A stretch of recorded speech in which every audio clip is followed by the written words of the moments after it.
3천억 원 사기 대출의 사건에 KT 자회사의 다른 직원과 금융회사 전현직 직원 등이 깊숙이 연루됐을 가능성이 제기됐습니다.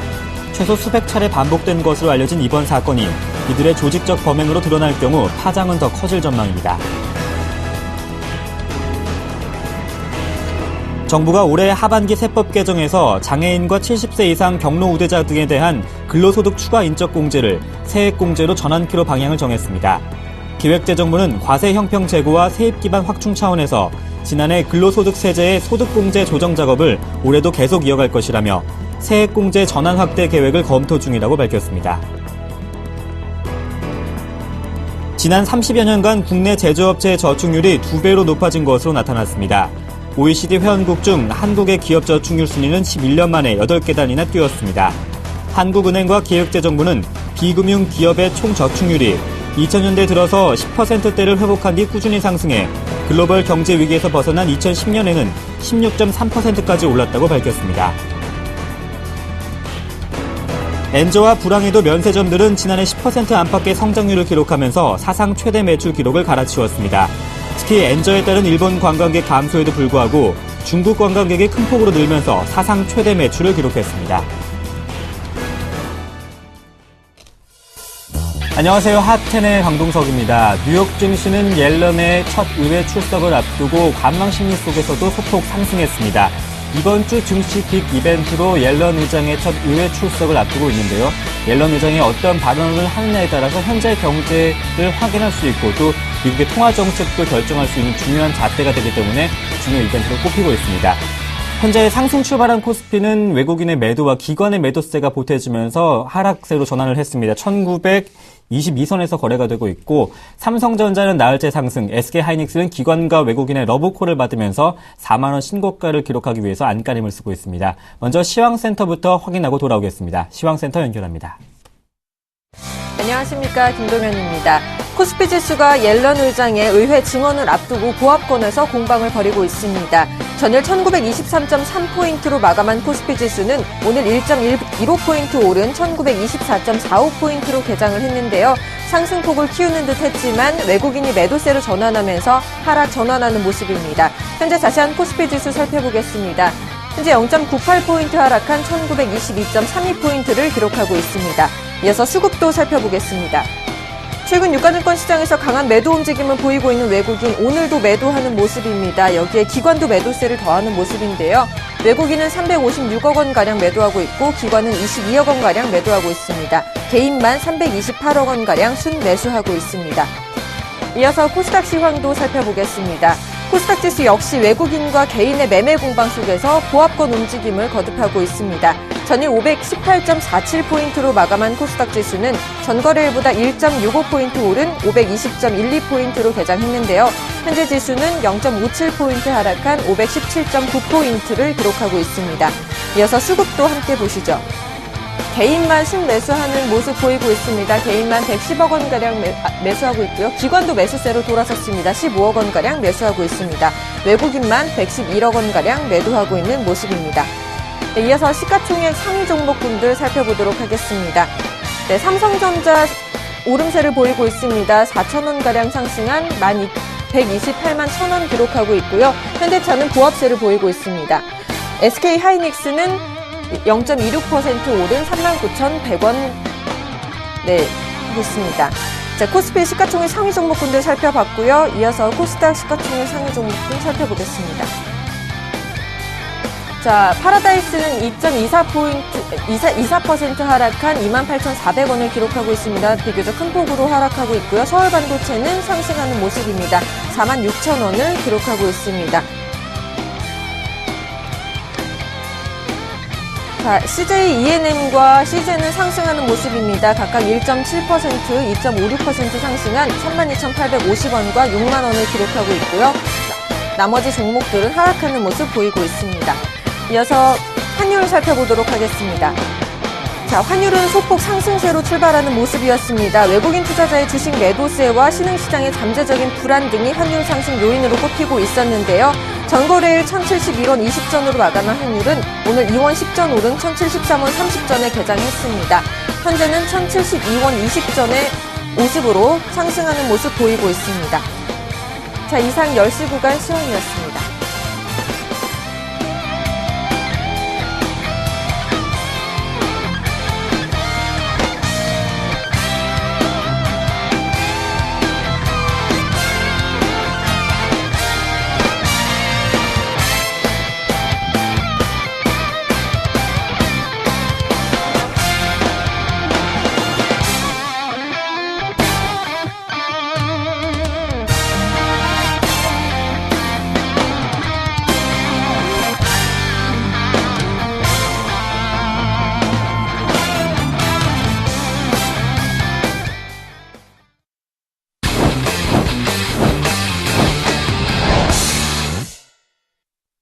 이번 시간은 가치 투자 시간입니다. 샘플러스 정동훈 멘토님과 함께합니다. 안녕하십니까? 네, 안녕하세요.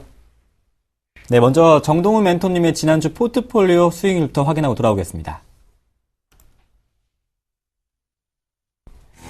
샘플러스 정동훈 멘토님의 포트폴리오입니다. 현금 비중 35%, 현대차와 팜스토리, S에너지, 인화전공, 테크윅, 캠트로닉스까지 각각 10%씩 담겨있고 현대미포조선은 5% 담겨있습니다. 수익률 확인해 볼까요? 큰 수익을 냈던 캠트로닉스 플러스 16% 수익을 냈던 종목이었죠. 현재는 한 16% 정도 손실 구간이고요. 손절가를 서초하기도 했습니다. 인화전공이 5.8%, 현대미포조선도 좀 아쉽네요. 7% 넘게 빠지고 있고, 하지만 S에너지와 테크윙은 5% 이상의 수익을 내주고 있습니다. 네, 현대차와 팜스토리가 있죠. 각각 2%대의 수익을 현재 구간에서 펼치고 있습니다. 먼저 가장 걱정되는 종목, 또 주력주였던 종목이었죠. 캠트로닉스가 손절가 17,000원을 터치하는 흐름을 지난 6일에 보여주기도 했습니다. 계속해서 정동훈 멘토님은 보유 의견을 주셨는데요. 어떻게 대응을 해볼까요? 캠트로닉스 이제 팔 때가 아니라 더 담아야 될 때다, 저는 이렇게 말씀을 드리고 싶습니다. 네. 최근에 스마트폰 부품주 선별적으로 반등세를 꾀해주고 있는데, 맨 처음에 부각을 받으면서 상승을 했던 게 아무래도 이제 갤럭시 S5에 본격적으로 이제 방수폰 케이스가 들어갈 것이다, 이러한 전망들이 나오면서 역시나 관련주인 서원인텍, UIL, 그리고 우전엔 한단까지 이렇게 관련주들이 상승을 했었는데, 이 밖에도 전반적으로 스마트폰 부품주는 반등세를 꾀했다, 이렇게 말씀을 드릴 수가 있을 것 같습니다.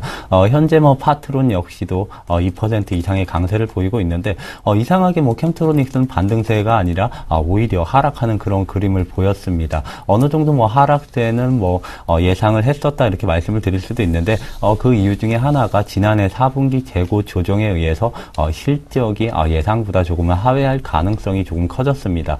그에 따라서 아몰레드 시각을 하는 솔브레인이나 캠트로닉스 두 종목이 크게 과도하게 빠졌다, 이렇게 말씀을 드릴 수가 있는데, 사실상 4분기 실적은 주가에 모두 녹아들었다, 이렇게 말씀을 드릴 수가 있을 것 같습니다. 캠트로닉스 같은 경우는 연간으로 따지면 2012년 대비 2013년 큰 폭의 성장세를 하는 기업이 맞다, 이렇게 말씀을 드릴 수가 있을 것 같습니다. 아무리 보수적으로 본다고 하더라도 2013년 순이익 기준으로 봤을 때 순이익이 200억 원 이상이 나오고, 즉 개인적으로 생각으로 봤을 때 230억에서 240억까지 확대될 가능성이 있기 때문에 현재 시가총액 1,500억 원 아래는 굉장히 싼 구간이다, 이렇게 말씀을 드리고 싶은데, 스마트폰 부품주, 이제 이러한 스마트폰과 관련된 부품주 밸류에이션을 매길 때 어느 정도를 매겨야 되느냐, 그거는 조금 상대적인 것 같습니다.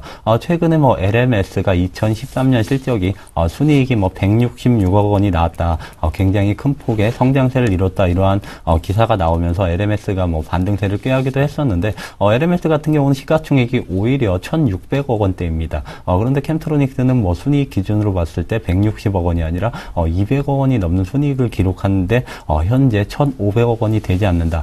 조금 다른 경쟁사 대비, 다른 부품사 대비해서도 조금은 과도한 저평가 상태가 아닌가, 이렇게 판단이 되고 있는데, 캠트로닉스는 4분기 실적을 바닥으로 해서 1분기부터 본격적으로 턴어라운드 할 것으로 전망이 되고 있습니다.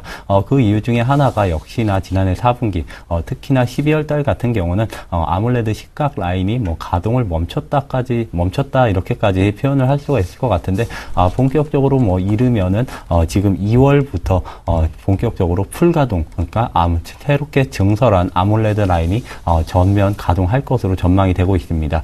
지금 증설한 라인이 사상 최초로 풀가동을 한다, 그렇게 따지면 캠트로닉스 1분기, 2분기 실적은 대폭 개선될 가능성이 있기 때문에 4분기 실적을 보지 말고 오히려 4분기 실적 발표일에 추가적으로 하락을 한다면 저점에서 분할 매수해서 오히려 1분기와 2분기 실적을 기대하면서 상승폭을 누릴 수 있는 종목이 캠트로닉스가 아닌가 이렇게 정리를 해드리도록 하겠습니다. 네, 그렇다면 정동훈 멘토님 반등이 나오는 시점은 어느 때로 볼 수가 있을까요?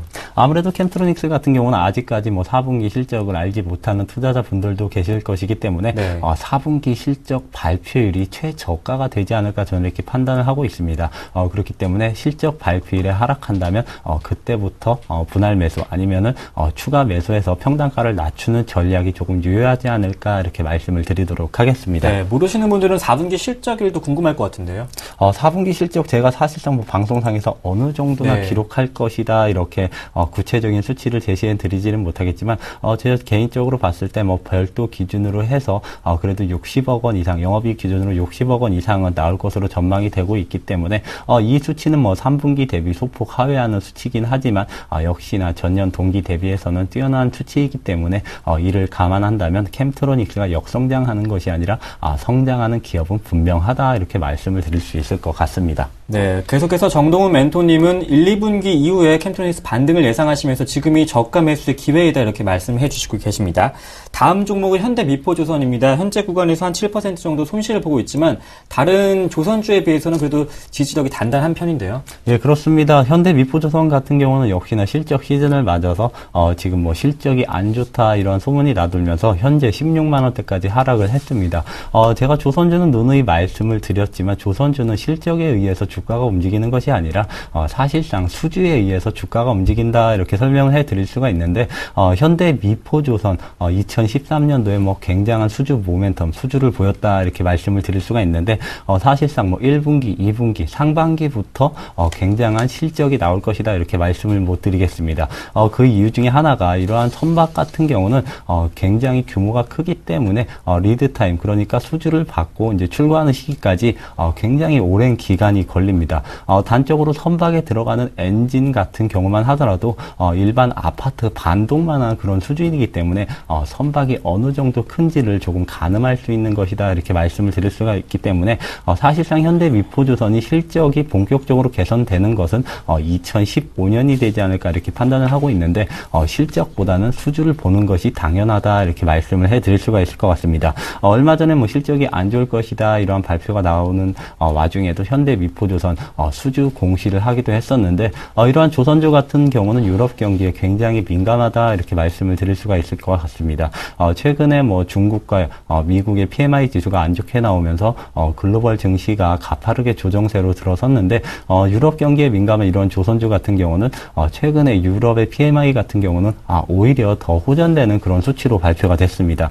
그에 따라서 이러한 유럽 경기 호전세가 2014년 올 한 해 동안 지속될 것이다 이렇게 전망을 한다면 역시나 수주 모멘텀은 올 한 해도 기대할 만하다 이렇게 말씀드리면서 현대미포조선은 오히려 실적 우려감이 반영되면서 급락했을 때에는 매수할 때이지 매도할 때가 아니다 이렇게 정리를 해드리도록 하겠습니다.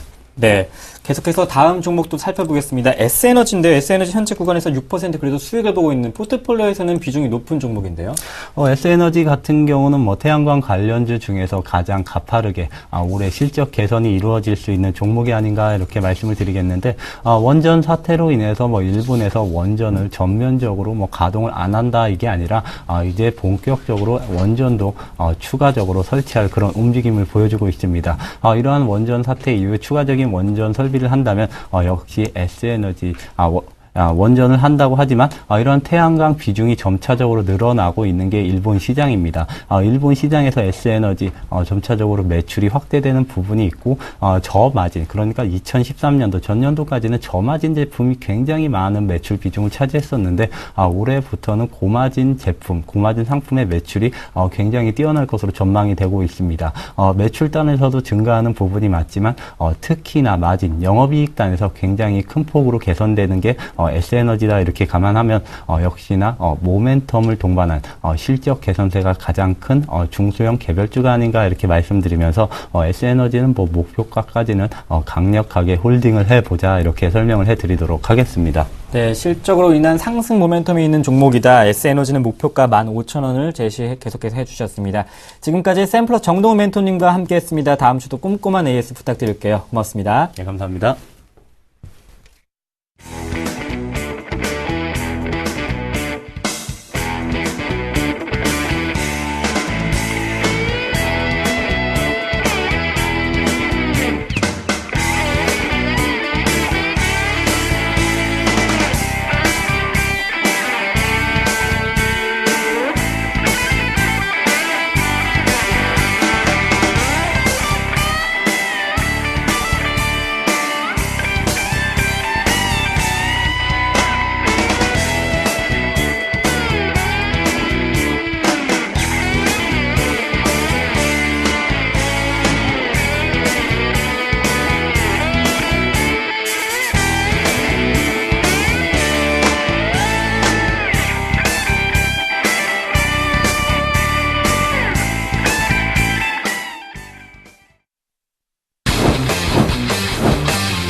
안녕하십니까, 나무노 멘토입니다. 10시 오늘 장 시작 전이라든지 장중 주요한 이슈라든지 어떤 내용들을 가지고 찾아오는 나무노의 Y 이슈 시간이죠.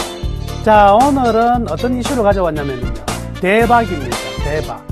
자, 어떤 거냐면요, 바로 새내기주들의 거침없는 질주에 대해서 가져왔습니다. 오늘 신규 상장주의 급등, 그리고 핵심은 주제를 가지고 왔는데요. 야, 정말 하루 강아지 법 무서운 줄 진짜 모르네, 몰라. 오, 이 상승세가 어마어마합니다. 그죠? 자, 새내기주의 무한질주, 한국정보인증, 최근에 이제 이달 들어서 상장했던 종목인데, 공모가가 얼마였냐면요, 1,800원입니다. 1,800원. 근데 지금 오늘 4% 올라서 6,060원, 6,070원 하고 있거든요. 3배 이상 올랐네요. 3배 이상. 뿐만 아니라 인터파크 INT 같은 경우에도요, 공모가가 7,700원이었거든요. 근데 지금 가격이 22,850원. 오늘은 이제 마이너스가 지금 나타나고 있는 상황인데, 여튼 한 3배 정도 올랐어요. 상장하자마자 첫날 공모가에서 더블 이렇게 출발해가지고, 와우, 어마어마한 상승세가 나타나는데요. 그 이유가 있겠죠. 그 이유가 뭘까? 근데 그 이유를 알아서 뭐 할 거냐? 우리 앞으로도요, 상장주고 또 나올 거 아니에요. 그래서 그걸 가지고 여러분들이 좋은 기회를 잡아서 대박 한번 내시라고 제가 가져온 내용입니다. 새내기주 평가하는 방법 사람들 잘 모르거든요. 그리고 안 가르쳐줘요. 근데 제가 오늘 확실하게 가르쳐 드릴 테니까 시청자 여러분이 꼭 귀담아 들으셨다가 다음 새내기주 등장하면 써먹어 보자, 이렇게 말씀해 드릴게요. 자, 핵심적인 내용은요, 일단요, 양사가 모두 다 시장 점유율 1위 기업이었어요. 그래서 신용카드 보안 인증이라든지, 그리고 티켓, 온라인 티켓, 이런 부분에서 아주 탄탄한 점유율 1위 기업이었다. 일단은 1등이 좋아요. 이거 아시죠? 시장은요, 8대2 법칙입니다. 1등이 8을 가져가고 2등부터 꼴찌까지 다 합쳐가지고 2밖에 못 가져가요. 그래서 선두가 항상 제일 중요한 부분이거든요. 자, 그리고요, 또 하나의 어떤 우리가 체크할 부분은 이 두 종목 다요, 장외 거래가가 이미 50에서 100% 이상 이미 높은 가격, 공모가보다 높은 가격이 형성이 돼 있었어요. 그러니까 공모가보다 장외 가격이 50에서, 한국정보인증 같은 경우는 한 50%서 비싸게 거래가 됐었고요. 인터파크 INT 같은 경우는 2배 이상 거래가 되고 있었으니까 공모 가격이 나오면 어떤 거예요? 공모에 무조건 들어가야 되는 가격이죠. 근데 이제 공모라는 게 경쟁률이 너무 치열하면 매력이 없거든요. 그럴 때는 뭘 찾아야 되죠? 상장하는 첫날을 노려야죠. 첫날 노려가지고 바로 뻥 사자마자 위로 올라가면 바로 잡아가는 이런 전략이 필요했었다, 이렇게 볼 수가 있겠네요. 자, 그리고 공모 가격이 중요한 게 아니고요, 또 어떤 게 중요하냐면 공모 전에 이 주관사가요, 이 회사를 상장시킬 주관사가 다른 기관들한테 사전에 노크를 합니다. 우리가 이 물량을 가지고 있는데 공모를 할 건데 너네들은 얼마에 매주 살래라는 이런 사전 수요 예측 조사를 하게 돼 있는데 이때 참여하는 나 얼마에 살게라고 기관들이 이야기를 할 거 아니에요. 그죠? 기관이나 외국인들한테 하는데 이때의 건수도 굉장히 중요합니다. 무려 공모전의 기아 수요 예측 참여 건수가요. 한국정보인증 같은 경우에는 400건수가 넘었고요. 그리고 인터파크 INT 같은 경우는 500건이 넘었어요. 그러니까 모든 기관들이 전부 다 콜을 해본다는 거죠. 내 얼마에 살게, 얼마에 매출 살게 이렇게 콜을 계속 하는데 공모가보다 항상 높게 그 평가액이 설정이 되었다. 그러면 이미 게임 끝난 거예요. 이 주식은 등장하자마자 바로 무한질주 되게끔 이미 구성이 딱 되어 있다. 이런 걸 바로 판단할 수가 있었다는 거죠. 자, 그리고 또 하나의 부분은요. 상장이 되고 나서 과연 첫날에 터져 나올 수 있는 물량이 얼마냐. 이거 굉장히 중요하거든요. 성향이 터져 나올 수 있는 유통 물량, 즉 이제 주식을 팔 수 없게 되어 있는 딱 담겨져 있는 물량이 있고요. 언제든지 팔 수 있는 물량이 있는데 이 첫날에 팔 수 있는 물량이 많다면 어떨까요? 우리가 막 사러 들어갔는데 그냥 공중 투하 해버리면 이거 난리가 나겠죠. 그래서 공모 이후에 상장되었을 때 첫날 과연 유통될 수 있는 총 물량의 개수도 굉장히 중요해요. 근데 보면 한국정보인증 같은 경우에는요. 유통 물량 자체가요 24%밖에 안 돼요. 나머지 전부 다 보유해서 묶겠다는 소리거든요. 보유해서 묶이면 최하 1개월, 6개월, 1년 단위로 다 묶이잖아요. 그렇기 때문에 보유해수가 없는 상황이다 보니 거래량이 없어요. 근데 금액도 싸죠. 이러니까 어때요? 물량이 없네. 조금만 사도 그냥 튀어버리는 이런 흐름들이 나올 수밖에 없었다. 이게 핵심 포인트가 되겠네요. 그러면 향후 이제 새내 개 주들이 또 등장하게 될 건데 앞으로 어떤 전망을 어떻게 봐야 되나? 첫 번째요. 거래소가요, 한국 거래소에서 이 상장을 너무 안 하니까 상장을 독려하기 위해서요, 이 상장 심사를요, 굉장히 완화를 했어요. 완화를 해가지고, 야, 상장 좀 해! 이렇게 했거든요. 올해 목표가 몇 개인 줄 아십니까? 코스닥에서만요, 70개 목표하고 있어요. 상장기업, 즉, 거래소에서는요, 코스피에서는요, 30개.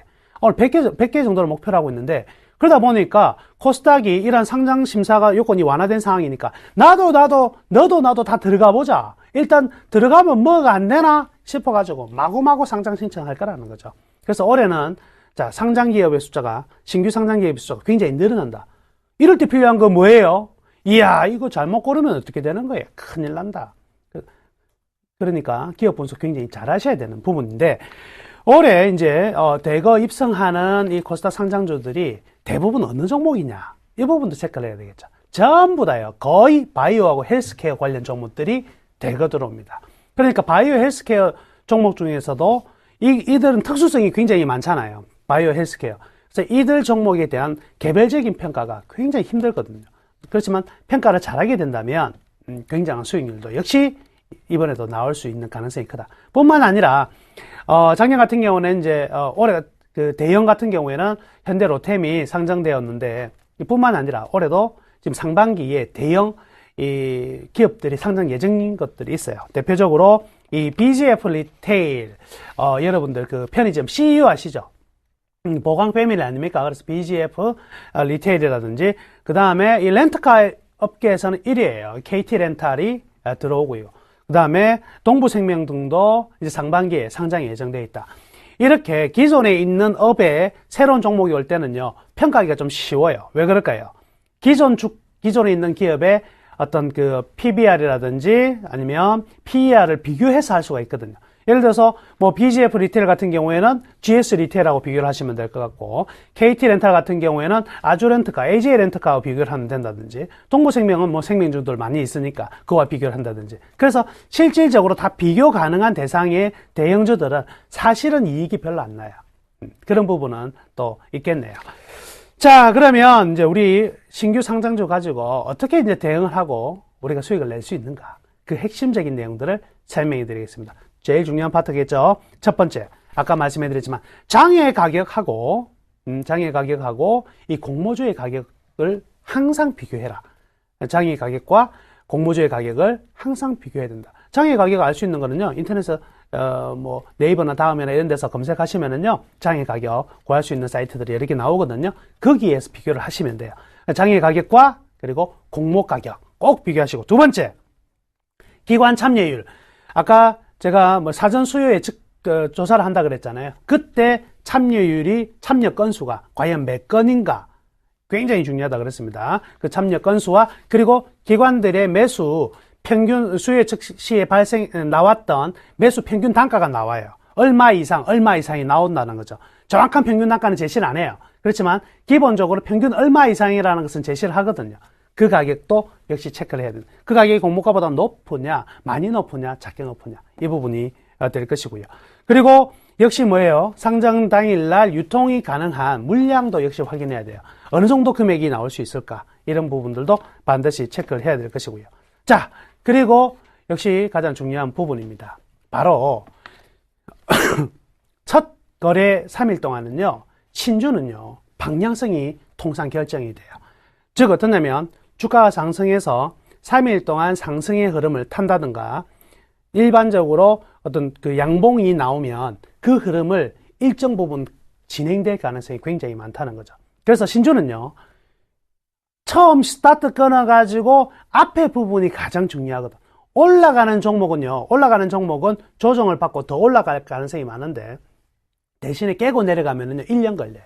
1년. 자, 그러면은, 예를 들어서, 하나의 이제 비교를 하자면, 종목이 올라갔다가 하면 떨어지는 종목은 없느냐? 있죠. 대표적인 종목 한번, 예를 들면, 현대 로템 같은 경우에 예를 한번 들어볼게요. 자, 첫날 상승을 급등을 한 다음에, 그 다음에 이튿날, 그리고 3일, 4일째 있다가 EX도 미끄러져 내려가죠. 미끄러져 내려가가지고, 이 첫날 상장했을 때의 저가를 깨고 내려가면은요, 이거는 이 지점에서는요, 당분간은 시세가 없이 시간이 꽤 걸린다, 이렇게 보시면 돼요. 시세가. 그런데 여기서 돌아갈 수 있는 찬스들이 몇 번 생기거든요. 이런 찬스들을 벗어나지 못하면 한 단계 쭉 빠졌다가 그리고 다시 한번 올라가야 되는 시간이 필요한 사항이고요. 그럼 최근에 이제 지금 한국정보인증이라든지 인터파크 INT 같은 경우에는 워낙에 급등 출발해서 워낙에 올라가 버렸잖아요. 이런 종목들은요, 쉽게 밑으로 무너지지 않습니다. 오히려 쉽게 무너지지 않고 조정이 일어나더라도 한 달 이상 걸리지가 않아요. 그러고 나서 한 번 더 올라갈 수 있습니다. 그래서 신규 상장 주식이 상승해가지고 2배 이상 올라간 종목은요, 절대 한 번에 죽지 않는다. 꽥 하고 죽지 않는다. 썩어도 준치라고요. 항상 쌍봉 이상을 만들어 주고 떨어진다는 거 꼭 기억하셔야 되겠네요. 자, 3가지만 꼭 기억을 하셔야 되겠습니다. 마지막 정리해드리면, 장외 가격, 공모 가격 항상 비교하시고, 기관들의 수요 예측 조사의 건수와 그 가격, 그리고 유통 물량을 꼭 확인하셔야 되겠고, 신주는요, 항상 상장 이후에 통상 3일에서 5일 안에 방향성이 결정된다. 이것만 기억하시면 되겠습니다. 그리고 마지막 하나, 신주는요, 항상 물량이 적기 때문에 장대 음봉이 나서 떨어질 때는요, 종가에라도 한번 던져주는 게 좋다. 이렇게 정리하도록 하겠습니다. 2시 20분에 오늘장 특징주 가지고 다시 찾아뵙겠습니다. 감사합니다.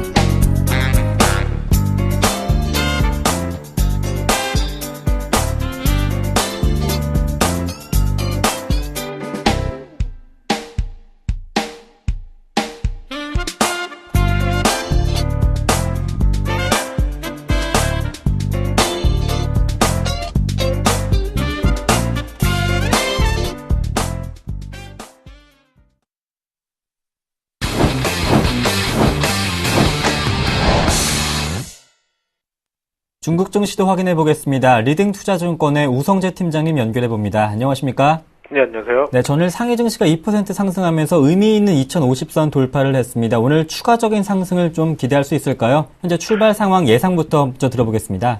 예, 지금 현재 상해 종합주가지수 강보합권의 장 움직임 시작할 것으로 보이고 있습니다. 지금 현재 0.01% 상승한 2086.18포인트의 장 예상되고 있는 상황인데요. 시장 전일 시장이 강한 상승세를 나타냈던 만큼 오늘 시장은 좀 간망세 속에서 혼조정세 움직임이 이어져 나간다라 보시면 좋을 것 같습니다. 지금 중국 같은 경우 시장에서의 기대감이 좀 크게 줄어든 모습을 보이고 있는 가운데 3월에 있을 양해를 앞둔 간망세가 당분간 좀 이어져 나갈 확률이 높을 것 같은데요. 지금 중국 같은 경우 1월 36개 도시의 주택 거래 전월 대비 급감하는 모습을 보이면서 주택 시장의 그 가격이 좀 안정화될 것으로 보이고 있습니다. 지금 주택 시장이 시장이 좀 안정화가 된다라고 했을 경우 중국 정부에서 새로운 정책들에 대한 기대감이 나올 수 있는 만큼 주택시장의 가격 움직임 꾸준히 지켜보셔야 될 것 같습니다. 이번 주 은행 간 채권 시장에서 4,500억 위안의 RP 어음이 만기가 되는 만큼 이러한 만기 도래 이후 중국 정부에서 새로운 이제 유동성을 공급해 나갈지 여부에 따라 시장에서의 움직임 달라질 것으로 보이고 있는데요. 지금 춘절을 앞둔 중국 정부에서 계속적인 유동성을 풀어나가는 모습을 보였던 가운데 계속적으로 이러한 흐름 이어져 나갈 수 있을지 여부 지켜보셔야 될 것 같습니다. 지금 중국의 1,748개 기업들의 연간 실적 전망이 발표가 되고 있는 가운데 이 중 64%가 전년 동기 대비 증가할 것으로 전망을 하고 있는 만큼 실적 개선세는 꾸준히 이어져 나갈 것으로 보이고 있는데요. 지금 실적 개선에도 불구하고 중국의 기업들에 대한 그 유동성에 대한 부분 등 정책적인 부담이 나타나고 있는 만큼 증시는 강한 상승세를 나타내지 못하고 있다고 보시면 좋을 것 같습니다. 지금 이번 주 주말에 발표했을 중국의 소비자 물가지수 상승률은 2.3%로 둔화될 것으로 전망이 되고 있는 가운데 지금 소비자 물가지수의 안정적인 움직임이 이어져 나갈 수 있을지 여부 또한 중요한 관심사라 보시면 될 것 같습니다. 오늘 상해 종합주가지수 시장에서의 간망세가 좀 많이 커지고 있는 가운데 중국에서 특별한 모멘텀이 나올 만한 부분이 없는 만큼 간망세가 좀 더 이어져 나간다라고 보시면서 시장 접근하셔야 될 것 같습니다.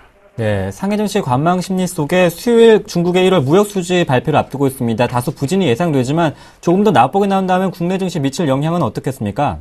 예, 아무래도 이제 중국 같은 경우 무역 수지에 따라서 중국 관련주들에 대한 움직임이 좀 달라질 수밖에 없을 것으로 보이고 있는데요. 하지만 지금 중국의 무역 수지에 대해서 시장에서 이미 좀 반영되고 있는 모습을 보이고 있는 만큼 중국의 무역 수지가 시장 예상치와 부합하는 수준만 나온다라고 하더라도 시장에서의 큰 영향은 없을 것으로 보이고 있습니다.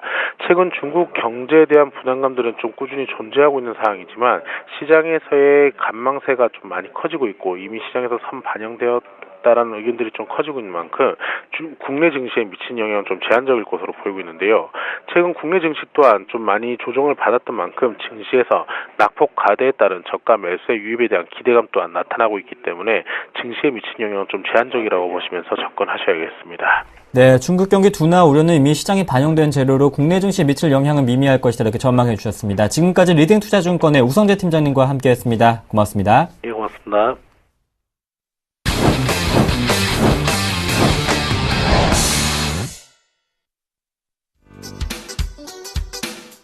네, 안녕하십니까. 김선현 멘토입니다. 네, 어제는 잘 주무셨나요? 추천드렸던 종목 또 하나가 목표가를 돌파했습니다. 컴투스인데요. 조금 이따가 제가 AS 해드리도록 하고요. 포스코와 시티는 손절가를 갔어요. 그래서 그 종목은 정리할 건데 컴투스 정말 잘 가고 있죠? 게임빌도 또 날아갑니다. 이따가 제가 좀 잡아드리도록 할게요.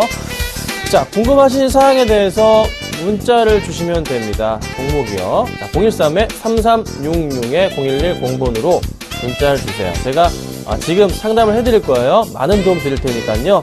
제 스타일 아시죠? 자세하게 봐드립니다. 걱정 마시고 보내주시면 되겠습니다. 선착순으로 해드리니까요. 빨리빨리 지금부터 보내주시면 될 것 같습니다.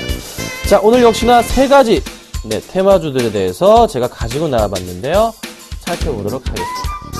자, 오늘 가지고 나온 테마 DMZ 관련 테마인데요. 관광열차 운행 소식이 있어요. 자, 그 다음은 2차전지주인데 어제 테슬라가 7% 이상 급등을 했습니다. 그래서 그 영향 따라 좀 상승을 하는 것 같고요. 자, 그 다음 서울시장 정책 테마들을 조금 골라 나와봤습니다. 정몽준과 김무성에 대한 부분을 조금 보시면 될 것 같습니다. 자, 두 의원이 지금 서울시장 출마를 할 것으로 예상되고 있는데 관련주들도 잘 오르고 있죠. 좀 이따 살펴볼게요. 자, 먼저 DMZ 관련 테마입니다. 자, 볼게요. 자, 코아스 9%, 이화공영 3%, 일신석재 4%, 삼융 4%. 자, 좋은 흐름을 보여주고 있습니다. 이거 어떻게 해야 될까요? 따라가실 겁니까? 아니면은 그냥 기다려 보실래요? 가지고 계신 분들이 하나지만 어떻게 할까요? 지금 이 종목들 이제서 조금 꿈틀댑니다. 자, 여러 가지 이슈를 제가 종합해서 말씀을 좀 드려보겠습니다. DMZ 관광열차 좋습니다. 5월 달부터나 다시 운행을 시작한다고 합니다. 그러면 그에 따라서 또 설비 투자가 들어갈 가능성이 높겠죠. 그래서 관련주들이 상승을 해주는 거고. 자, 또 하나 상승을 할 수 있는 이유, 이제 남북 이산가족 상봉 이슈도 있기 때문에 또 금강산 또 관련해서 또 한 번의 네, 상승 가능성이 여러 남북 경협주 중심으로 이루어지고 있을 것 같습니다. 자, 그러면요. 지금 북한에서 아무 말 안 하고 있습니다. 뭐에 관해서요? 미국과 우리나라의 훈련에 대해서 아무런 말이 없습니다. 그에 따라 또 분명히 비방을 할 것 같아요. 근데 항상 리스크가 있어요. 갑자기 이산가족 상봉을 안 해! 이래버리면 또 그 훈련하면 안 해! 이럴 수가 있잖아요. 걔들은. 진짜 정신이 너무 없습니다. 그렇죠? 그래서 리스크는 있긴 한데 큰 흐름으로 볼 때는 북한도 더 이상 이제 해외 쪽으로 나갈 장성택 씨가 사라진 이후에 그렇죠?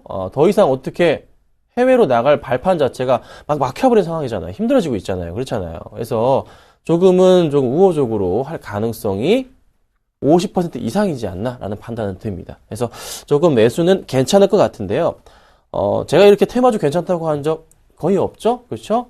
괜찮을 것 같은데 조금은 주의. 그러니까 비중은 부탁드리는 것은 제가 웬만하면 테마주 10% 아래 잡는데 이거 20%까지 잡겠습니다. 20% 아래로 조금 잡아주세요. 아래로. DMZ 관련 테마는 여기 삼육물산이 있고요. 그 다음에 또 말씀드릴게 뭐 코아스도 있고요.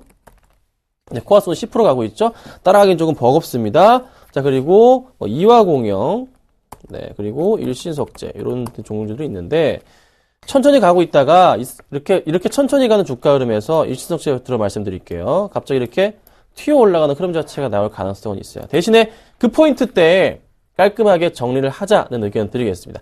말리진 않겠습니다. 이 종목에 대해서는, 이 업종에 대해서는 제가 말리진 않겠습니다.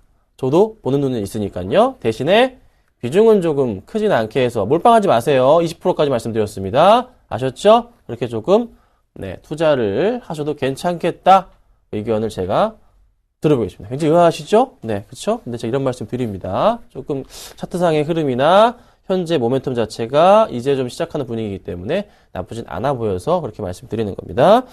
자, 그 다음 볼게요. 2차전지입니다. 자, 2차전지 관련주들 삼성 SDI 필두로 해가지고 좀 많이 올라주길 기대하시는 분들 굉장히 많으실 것 같습니다. 종목 좀 볼게요. 자, 삼성 SDI 나홀로 안 가고 있고요. 코디에스 6%, 우리산업 4%, P&E 솔루션 3.7, 뭐 이렇게 등등 주가 흐름이 작은 종목 위주로 해서 잘 올라갈 수 있습니다. 자, 그런데 사실 대장주가 가야 되는데, 그렇죠? 대장주는 왜 안 가죠? 왜 안 갈까요? 자, 바로 핵심적인 부분을 제가 설명을 드려볼게요. 자, 삼성 SDI는 납품을 어디로 합니까? BMW, 폭스바겐 이런 쪽으로. 감사합니다. 네, BMW, 폭스바겐 쪽으로 납품이 좀 들어가잖아요. 그리고 실질적으로 가장 테슬라 쪽에 들어가는 거는 파나소닉밖에 없잖아요. 그렇지? 파나소닉밖에 없습니다. 얘기 드렸죠? 지분 1% 갖고 있으니까 어쩔 수 없는 이해관계다. 물량 쓸 수밖에 없다. 그렇죠? 말씀드렸잖아요. 그러면 사실 지금 현재 전기차 중에서 제일 잘 팔리는 게 뭐죠? 테슬라. BMW i3? 아니, 별로 안 이뻐요. 테슬라는 충전하면 400km 가는데요. i3는요, 300km. 간단 말이에요. 그리고 국내에서도 자동차들이, 전기자동차들이 계속적으로 나옵니다. 그렇죠? 그러면, 배터리 업체가 아니라 설비 업체들이 가는 거예요. 설비 업체들이. 그렇죠? 네. 라인만 구축, 설비 업체들이 가는 겁니다. 그래서 주가가 SDI가 안 가고 다른 것들이 가는 거예요. 그런 포인트들이 보입니다. 그리고 시장이 또 어떻게 코스닥 위주로 약간 좀 움직여주고 있으니까 그렇게 같이 가는 거예요. 그래서 그 부분은 조금 인식을 하시고요. 약간 조금 들어가기에는 리스크는 있습니다. 장기적으로 보는 데 가능성은 있지만 아직은 전반적인 시장 상황에서 그리고 여러 전문가들, 애널리스트들, 기관들이 얘기를 종합해보면 아직은 이 2차전지에 대해서는 아직은 좀 기다려봐야 될 것 같아. 제가 요즘 이런 표현 드렸죠. 그거 사야 되는 건가? 그거 이게 아니고 삼성 SDI 쪽은 그거야. 그거 그냥 아직은 그래. 요런 느낌입니다. 아직까지. 아셨죠? 그래서 조금은 기다려보자 말씀을 제가 드려볼게요. 자, 잠깐 상담을 좀 하고 갈게요. 문자가 너무 많이 왔습니다. 그렇게 많이 적어주셨네요. 자, 재밌는 얘기 해볼까요? 자, 네이버 해보세요. 네이버 상담해드립니다. 8466님. 네, 영어로 쳐야 되죠. 자, 오늘도 1.2% 올라갑니다. 어떻게 할까요? 1.2% 네이버 이거 고민되실 거예요. 매수가가 71만원. 네, 정말 나이스한 타이밍에 사셨다가 좀 빠져서 좀 빠져가지고 어떻게 깨지나 했는데 잘 빠지지도 않고 그냥 버텼어요. 기다렸는데 제대로 실적 좋아지면서 촥 주가 흐름 올라갑니다. 그래서 74만 3천원까지 오늘 흐름을 보여줍니다. 자, 이제 고민될 것입니다. 어떻게 해야 되냐? 자, 제가 네이버 이런 말씀 드린 기억이 납니다. 네이버는 어찌됐든 간에 100만 원 간다 말씀을 드렸습니다. 그렇죠? 대신에 장기적인 관점으로 이렇게 쭉 빨리 이렇게 올라가는 게 아니고요. 이렇게 천천히 가는 겁니다. 왜 100만 원 말씀드렸죠? 영업이익률 정말 좋고 또 하나 말씀드릴 수 있는 거 라인 효과. 그렇죠? 사실 동남아 쪽에는요. 카카오톡보다 라인이 대세거든요. 그러니까 그에 따른 매출 확대가 크게 일본 쪽으로도 마찬가지고 그래서 그 포인트를 보셔야 된다. 그렇죠? 그래서 서서히 시장을 잠식해 가고 있는 트위터나 메타, 페이스북보다 훨씬 더 크게 잠식해 갈 수 있는 게 바로 말 많은 채팅이니까 그 포인트를 보시는 겁니다. 뭐 어떻게 컴퓨터 들어가서 뭐 이거 페이스북 이거 적습니까? 여러분 하십니까? 잠깐 하다 말잖아요. 트위터도요. 근데 이거는 그런 거예요. 전화 요금을 안 낼 수가 없잖아요. 계속 내야 되듯이 서로 뭐 채팅을 해야 되는 그건 어쩔 수 없이 그냥 계속. 그러니까 뭐 기간 산업처럼 그냥 깔려 있는 거 그런 겁니다. 네, 그게 돼버린 거예요. 그래서 카카오톡도 상장하면 엄청 좋겠지만 네이버가 지금은 그 위에 있다는. 그래서 저는 팔지 마세요. 장기적으로 보실 거라면 100만 원까지는 보셔야 되는 게 맞습니다. 그렇죠? 대신에 단기적으로 보실 거라면 지금 시점은 매도가 맞아요. 하지만 장기적으로 보시라고 보내드리도록 하겠습니다. 아셨죠? 잘 판단하시고 대응해 주세요. 자, 그 다음입니다. 대한항공 볼게요. 자, 대한항공을 제가 저번에 왜 아시아나항공 여행 관련하고 막 가지고 나왔어요. 그때 제가 뭐라 말씀드렸냐면요. 투자주의보 이렇게 했습니다. 제가. 네, 투자주의보 딱 얘기를 했습니다. 그렇죠? 기억하실 거예요. 투자하시면 안 됩니다. 투자주의보 딱 이렇게 제가 했어요. 그 후로부터 주가 흐름이 위로 안 가요. 위로 안 가고 계속 좀 밑으로 흘러내리네요. 보죠? 그쵸? 이거 언제 말씀드렸냐면요. 이때 급등할 때 말씀드렸어요. 그리고 서서히 주가 흘러내립니다. 약간 위험한 시기였어요. 사실 매수하실 때요. 제 방송 보셨으면 매수 안 하시는 게 맞았어요. 근데 매수를 하셨습니다. 자, 근데 35,100원에 갖고 계신데 2774님 그럼 어떻게 해야 될까요? 실적은 어떻게? 양호해 줄 수밖에 없죠. 1분기 때. 왜? 춘절 효과가 있기 때문에 매출 확대 가능성 많습니다. 예상치보다는 좋게 나올 거예요. 근데 이제 앞으로가 문제인 거죠. 자, 지금까지 재무 개선 잘 극복해 주면서 잘 달렸습니다. 자, 근데 지금부터가 문제예요. 어떻게? 수급을 봐야 되겠습니다. 자, 수급창을 열었는데요. 같이 볼게요. 자, 기관들이 수급 잘 들어와주고 있습니다. 아직 끊기지 않은 수급이에요. 근데 간혹 매도 나가는 거 뭐 크게 중요하지 않다 봅니다. 자, 그런데 지금 외인들 잘 들어와주고 있고요. 누가 지금 빠져나가고 있죠? 금융투자 쪽 물량이 빠져나갑니다. 이거 누구 물량이요? 기관들의 개인 자산이라 말씀드렸습니다. 그러면 그 물량 빠져나가고 난 이후 고객들 거 털어야겠죠? 고객 들고 있던 거. 그쵸? 투신 들어온 거 빠져나가겠죠? 빠져나갈 거예요. 그리고 어디 빠져나갈까요? 연기금 빠져나갈 겁니다. 이런 흐름이 나올 가능성이 높다는 말씀을 지금 드리는 겁니다. 그래서요. 손절가를 잡아야 됩니다. 어쩔 수가 없어요. 잡아야 돼요. 21선 이탈하는 부분에서 좀 더 깨고 내려가는 부분은요. 진짜 좀 심각한 라인은요. 33,000원 깨고 내려가면 정말 답이 없어요. 33,000원 깨면 답이 없고요.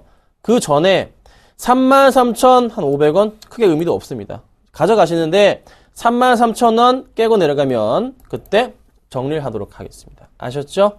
그때까지는 버틸만 한데 그 이후부터는 못 버틸 것 같아요. 아셨죠? 그 포인트 잡아드릴게요.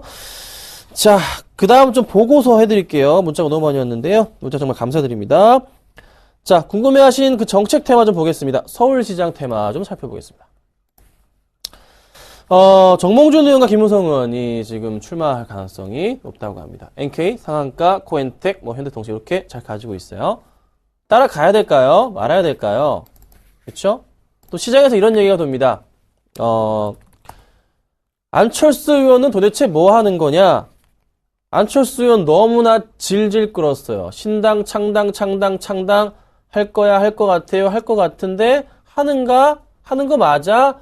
에이, 안 하는가? 언제 하는 거야? 이렇게 분위기가 바뀌고 있는 거예요. 서서히. 그래서 어떻게? 지지도가 떨어지고 있습니다. 여러분 아시죠? 자, 근데 그 중에서 이제 서울시장 출마가 있잖아요. NK 상한가 따라가야 될까요? 못 따라가죠? 근데 풀리면 따라가야 될까요? 안 됩니다. 자, 그 다음 또 뭐 있죠? 또 떠 있는 게 뭐가 있습니까? 여러분 잘 아시는 것. 현대통신 또, 정몽준 의원이 현대통신 관련주잖아요. 이거 따라가야 될까요?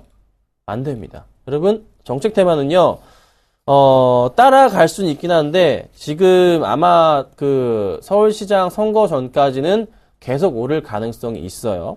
그래서 저는 뭐 현대통신이 나쁘진 않아 보입니다. 그런데 주가 흐름이 9월 달부터 해서요, 벌써 3배가 올랐거든요. 3배가 올랐어요. 이거 어떻게 합니까? 따라갈 수 있을까요? 좀 조정이 나올 때 매수하세요. 매수하실 분들은 잡아드릴게요. 최소한 3,500원 라인 깰 때 들어가야 됩니다. 3,500원 깰 때. 그때도 좀 고민이고요. 깨고 내려갔다가 다시 올라갈 때, 그러니까 깼다가 다시 올라가면서 3,500원 라인 위로 올라탈 때, 그때가 가장 핫하게 매수하기 좋은 시기일 겁니다. 그래서 지금은 올라가든지 말든지 신경 쓰지 마세요. 네. 이건 내 종목이 아니구나 판단하셔야 됩니다. 지금 들어가실 분들은, 들어가 계신 분들은 가지고 계시지만, 그렇지 않은 분들은 위험하다는 거. 들어가 계신 분들도 수익이 나고 있다면, 수익 나신 구간에 대해서는 정리를 하시는 게 맞습니다. 아셨죠? 그렇게 대응해 주시면 좋을 것 같아요. 자, 그리고요, 바로 조금 오늘 얘기를 좀 해볼게요. 문자 정말 많이 보내주셨는데요. 정말 감사드립니다. 제가 최대한 도움드리도록 하겠습니다. 오늘 저기 두 종목이 조금 하나는 팔고 하나는, 네, 목표가 달성을 했습니다. 하나가 손절이고요. 두 개가 목표가 달성을 했어요. 먼저 손절가 볼게요. 손절. 포스코 ICT 추천드렸잖아요. 7,800원에 매수를 했어요. 3% 이탈했습니다. 나쁜 종목은 아닙니다. 바닥 라인을, 그러니까 차트를 보면요, 이 바닥 라인을 확인하고 있는 중이에요. 그쵸? 그래서 다시 조금 반등을 줄 수 있는 이런 바닥에서 반등을 줄 수 있는 포인트가 나와 추천드렸는데 아직은 때가 아니었던 것 같습니다. 그래서 지금은 그냥 깔끔하게 7,800원이기 때문에 240원 정도 빠졌는데요. 한 3% 정도 납니다. 깔끔하게 정리를 그냥 하시는 게 나을 것 같습니다. 자, 그 다음 종목은요, 컴투스입니다. 네, 컴투스예요. 오늘도 2% 이상 오르네요. 게임빌 컴투스 말씀을 지난주 많이 드렸는데 3% 이상 훨씬 더 많이 갔습니다. 이 종목은요, 수익 실현 하셔도 괜찮을 것 같습니다. 그래서 깔끔하게 지금 파시면 굉장히 수익 많이 나셨겠죠? 네, 6% 이상인가요? 7% 이상이죠? 그래서 깔끔하게 정리하시고 수익 실현하시면 좋겠다고 제가 의견 드릴게요. 가져가셔도 괜찮을 것 같은데 그냥 7%면 괜찮잖아요, 여러분. 그쵸? 깔끔하게 목표가 달성했기 때문에 정리하도록 하겠습니다. 자, 그 다음은 이 종목입니다. 롯데케미칼이에요. 제가 대형주도 하는데요. 지금 현재 주가 기준으로 해서 4% 이상 수익 중입니다. 여러분, 수익 잘 드셨나요? 정말 타이밍 좋았잖아요. 롯데케미칼 잘 매수가 들어갔었고요. 이 종목은 역시나 마찬가지로 더 갈 것 같아요. 화학업황이 좋기 때문에. 지금 화학 대장주인데요. 역시나 마찬가지로 가뿐하게 4%까지 갔으니까 지금 현재 주가에서 정리하셔도 나쁘지 않을 것 같아요. 더 이상 두 종목에 대해서 AS 하지 않겠습니다. 아셨죠? 자, 그리고 나머지 종목들은 잘 가지고 계시고요. 바로 오늘 추천주 말씀 드려볼게요. 오늘 이 종목입니다. 네, 괜찮아졌네요. 자, 하리몰딩스 가지고 나왔습니다. 주가 흐름 좀 갈 것 같고요. 올림픽 특수화 수급 그리고 실적 개선 잡아봤습니다. 매수가는요. 지금 4,785원인데요. 4,785원까지 매수하겠습니다. 4,785원까지 매수하고요. 목표가는요. 플러스 3%, 손절가는 마이너스 3% 잡고서 짧게 대응하도록 하겠습니다. 자, 오늘 제가 하림홀딩스까지 말씀드려봤고요. 오후 2시 40분에 또 찾아뵙고 말씀드리도록 하겠습니다. 감사합니다.